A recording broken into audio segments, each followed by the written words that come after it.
Bismillahirrahmanirrahim. Assalamualaikum warahmatullahi wabarakatuh, Bu. Waalaikumsalam warahmatullahi Hmm, wabarakatuh. Ibu gimana kabarnya? Alhamdulillah sehat. Bu Lina semangat ya. Alhamdulillah. Alhamdulillah bangga deh punya teman udah masuk CGP. Alhamdulillah, terima kasih Ibu. Mohon doanya nih 2 modul Ya, lagi, Bu, kurang lebih. iya. Pokoknya Ya. semangat intinya ya. Ibu mohon maaf nih mengganggu waktunya.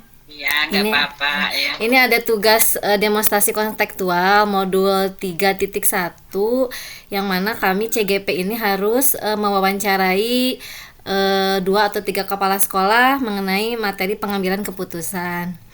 Nah, Iya. di sini mungkin saya akan mengajukan beberapa pertanyaan pada Ibu ya untuk sharing pengalaman dari Ibu mungkin selama menjadi Iya. kepala sekolah di SMP Insya Allah. Insya Allah dijawab ya. kalau memang mampu kan, dan diluruskan apabila salah ya. Iya, iya.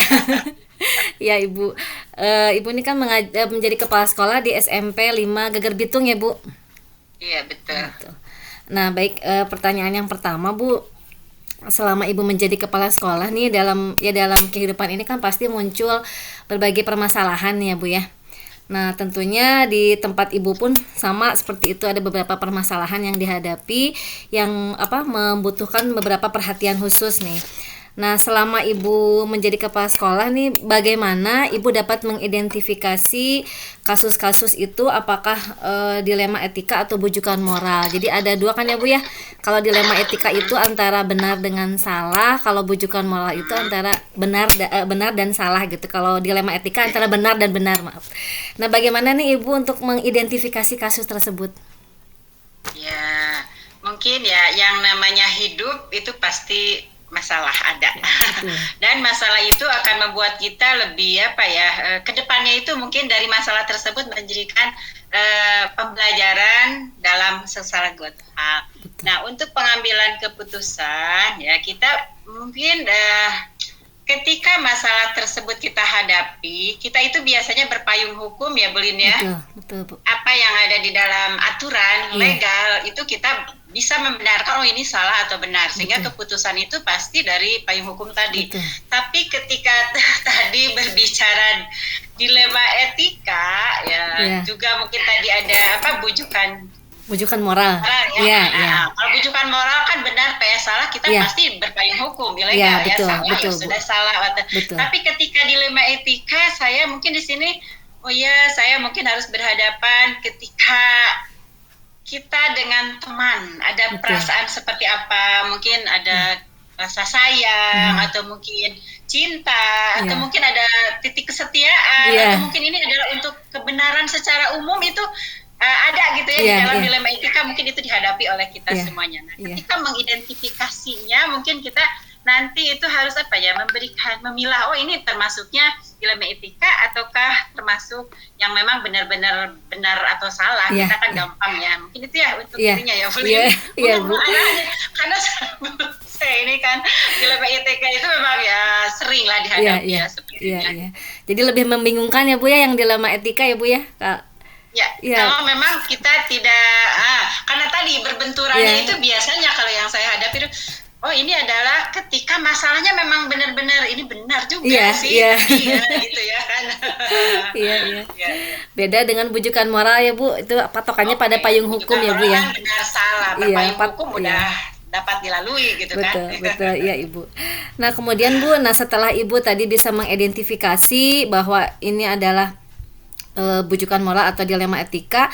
Nah, bagaimana Ibu mengambil keputusan di sekolah Ibu, terutama untuk kasus-kasus kasus-kasus di mana ada dua kepentingan yang sama-sama benar atau sama-sama mengandung nilai kebajikan nih. Ketika Ibu dihadapkan pada dua kasus yang sama-sama benar atau sama-sama mengandung nilai kebajikan nih, kira-kira Ibu mengambil keputusan yang seperti apa nih, Bu? Ya, biasanya mungkin ya kita itu menilai dulu dah. Oh ini termasuk dilema etika udah kita tahu ya. Kemudian mungkin di situ saya mencari dulu fakta-fakta gitu ya. Oh ini apa sampai apa, bagaimana ini bisa terjadi atau permasalahannya seperti apa gitu ya.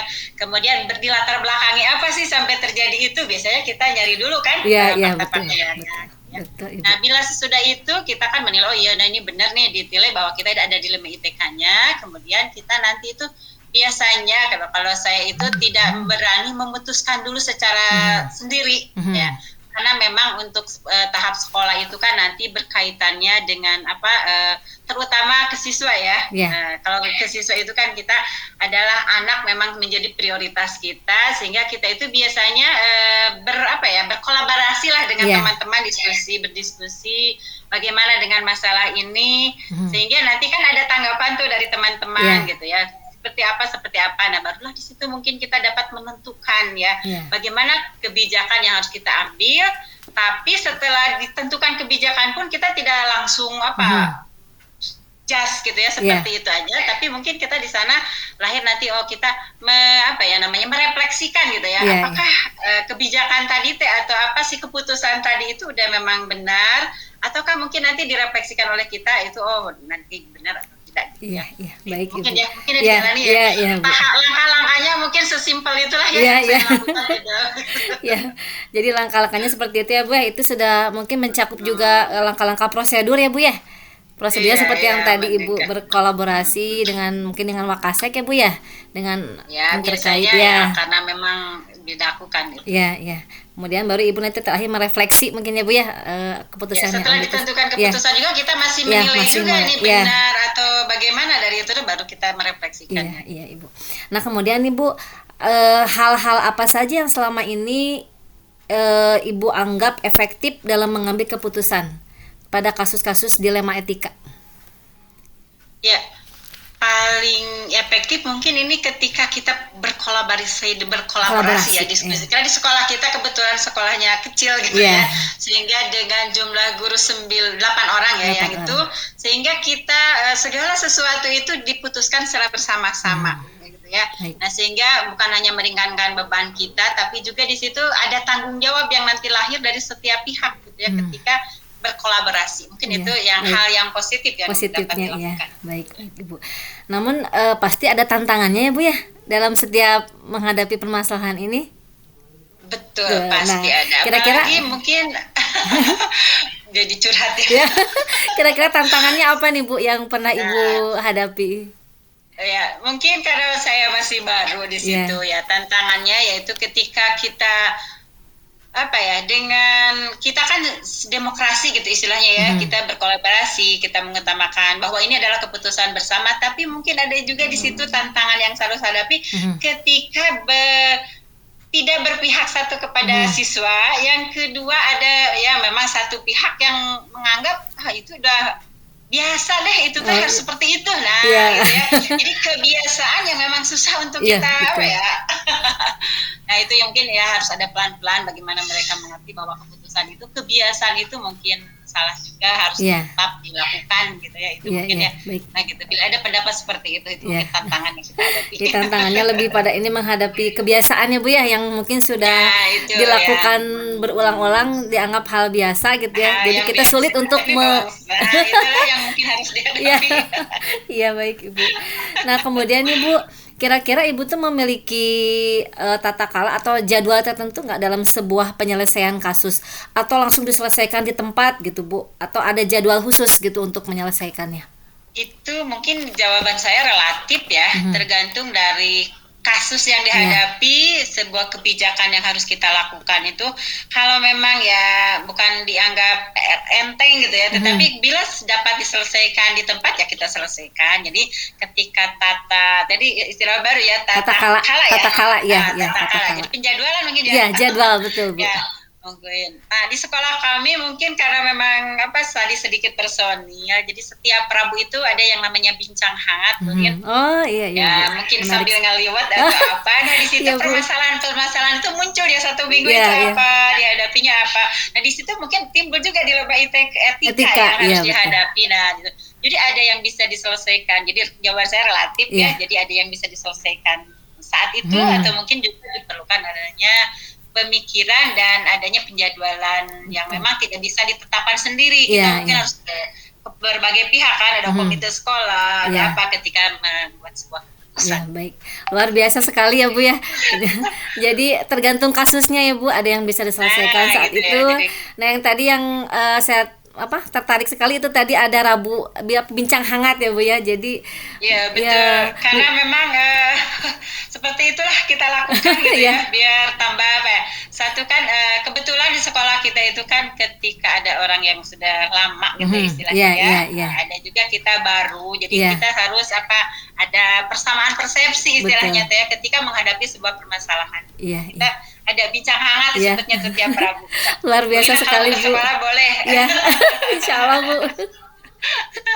Ya, jadi menciptakan dulu suasana yang nyaman ya, Bu ya. Dari situ kan ada Ya, betul, betul, obrolan-obrolan bisa. betul. Jadi menyelesaikan masalahnya dengan suasana yang nyaman kan lebih enak ya. Kepala dingin Betul, mungkin ya, Bu betul. ya. Ya. Nah, sekarang nih, Bu, kira-kira ada seseorang atau faktor faktor tertentu nggak, Bu, yang mempermudah Ibu selama ini dalam mengambil keputusan yang berhubungan dengan dilema etika? Hmm. Ya, sebagai kepala sekolah yang baru 1 tahun ya boleh ya, saya berapa 14 bulan sekarang, 14 bulan. Tentu saya membutuhkan orang-orang yang memang pertama saya melihat itu yang udah lama di sana ya, karena memang ketika saya masuk ke sana, tuh ada sebuah juga dilema ya boleh Iya. ya. Boleh sambil cerita ya boleh Iya, ya? iya boleh Ibu, boleh. Biar berbagi pengalaman Ibu. Di situ kan kita kedatangan P3K itu 4 setelah saya bulan Juli, Iya. bulan Juni, bulan Julinya 4 Iya. P3K. Di mana di situ kan ada yang statusnya masih honorer. Mhm. Nah, sebuah Oh, dilema iya. juga buat saya bagaimana menghadapi yang statusnya honor sementara jam pelajarannya itu udah penuh ketika kedatangan P3K. Iya, iya. Nah, di situ mungkinlah saya pengambilan kebijakannya itu dengan orang-orang yang sudah lama di situ, Iya. ya mungkin PKS ya, Iya, Ibu.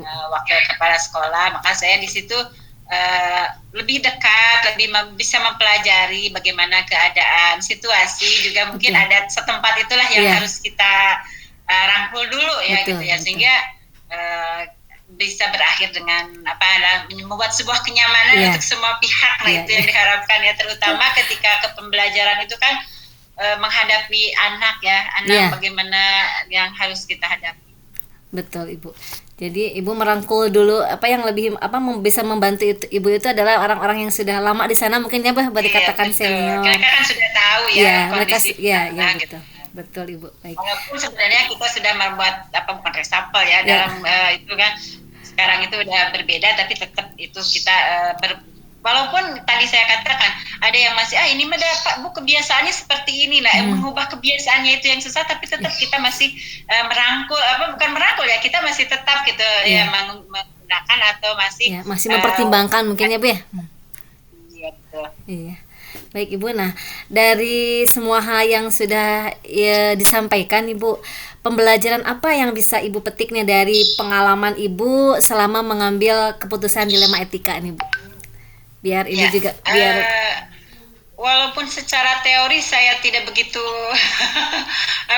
pengambilan langkah-langkahnya secara runtut gitu ya, runtui dan sebagainya, tapi di situ ada yang saya ambil bahwa ada seni. Ada strategi yang harus kita ambil ya, yang harus kita tentunya dengan belajar dari pengalaman. Betul. Juga kita lihat dari payung hukum, aturan itu seperti apa sih, kita harus belajar dulu. Nah di situ, jadi dari pembelajarannya ada strategi ataupun seni ketika kita pengambilan keputusan terhadap dilema etika gitu ya. Itu mungkin yang saya dapat ambil pembelajarannya ketika menghadapi kasus. Baik Ibu terima kasih banyak nih, luar biasa obrolannya. Mudah-mudahan nanti kita bisa ketemu tatap muka langsung ya Bu ya, bisa berbagi lagi pengalaman dengan Ibu. Ibu semoga sehat selalu di sana, diberi kelancaran nih Ibu. Amin. Semangat Bu Lina. Ya, terima kasih Sebentar Ibu. lagi selesai pembelajarannya. Ya, alhamdulillah. Semangat. Terima kasih Ibu untuk mungkin untuk wawancaranya. Alhamdulillah sudah selesai ya Bu ya. Mudah-mudahan ini juga menambah pengalaman dan wawasan juga buat saya. Sekali lagi Ibu terima kasih banyak untuk wawancaranya hari ini.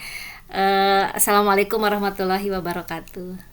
Waalaikumsalam warahmatullahi wabarakatuh. Nuhun ulin. Sami Ibu.